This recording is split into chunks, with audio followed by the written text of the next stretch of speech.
তার হাজার হাজার কোটি টাকা সম্পত্তি। কখন করেছেন?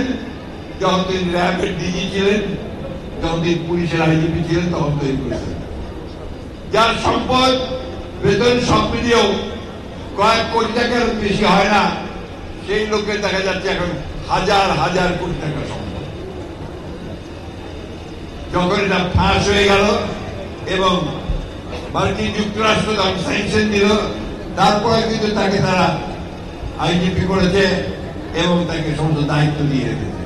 এই মার্কিন যুক্তরাষ্ট্র যখন সরকারকে আঙুল দিয়ে দেখিয়ে দিল যে তোমরা তো সব দুর্নীতি পরায়ণ লোকগুলোকে, আর যারা মানুষের অধিকারকে খুন করেছে, যারা মানুষকে হত্যা করেছে, গুম করেছে, তাদেরকে তোমরা পুরস্কৃত করছো, সুতরাং তোমাদের বিরুদ্ধে আমরা ব্যবস্থা নেব। তখন তাদের টনক নড়েছে, তার বেনজিরকে এখন তার বিরুদ্ধে দুর্নীতি দমন কমিশন দিয়ে মামলা করেছে, মামলা করে তাকে আপনার তদন্ত শুরু করেছে। দেখেন কি অবাক কাণ্ড! এই বেনজির 4 মে তারিখে, অর্থাৎ মে মাসের 4 তারিখে তার পুরো পরিবার নিয়ে এসে সিঙ্গাপুরে চলে গেছে। আজকে এই খবরে কাগজে আছে এবং কাগজে কলমে বলছে যে মাত্র কয়েকটা ব্যাংকের যে আপনার তার অ্যাকাউন্ট, সেইখান থেকে সে 60 কোটি টাকা তুলে নিয়ে গেছে এবং 60 কোটি টাকা নয়, আরো অসংখ্য টাকা সে তুলে নিয়ে গেছে। বন্ধুগণ, এরা কি চোখে আঙুল দিয়ে বসেছিল? ইমিগ্রেশন ডিপার্টমেন্ট কি চোখে আঙুল দিয়ে বসেছিল? সরকার কি চোখে আঙুল দিয়ে বসেছিল? কখনই তা হতে পারে না। আমরা যখন চিকিৎসার জন্য বাইরে যেতে চাই, আমরা ভিসা দিয়ে এয়ারপোর্টে গেলে আমাদেরকে 1.5 ঘন্টা 2 ঘন্টা ধরে বসে আছে।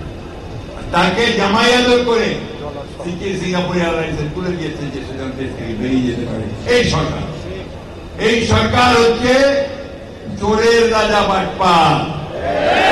যারা চুরি করে তাদেরকে সব সময় তারা প্রশ্রয় দিয়েছে, কারণ তারা তাদের বাটপারি করে।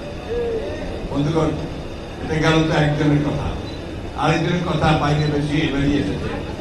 হঠাৎ করে আমরা দেখলাম যে সেনাবাহিনীর সাবেক প্রধান আজিজ, যার একটা ভিডিও ছড়িয়ে পড়েছিল আল জাজিরাতে, মনে আছে আপনাদের? তিনি কিভাবে তার ভাইদেরকে রক্ষা করার জন্য প্রভাব খাটিয়ে তাদেরকে মুক্ত করে তাদেরকে পাসপোর্ট দিয়ে, মিথ্যা পরিচয় পাসপোর্ট দিয়ে বিদেশে পাঠিয়ে দিয়েছে।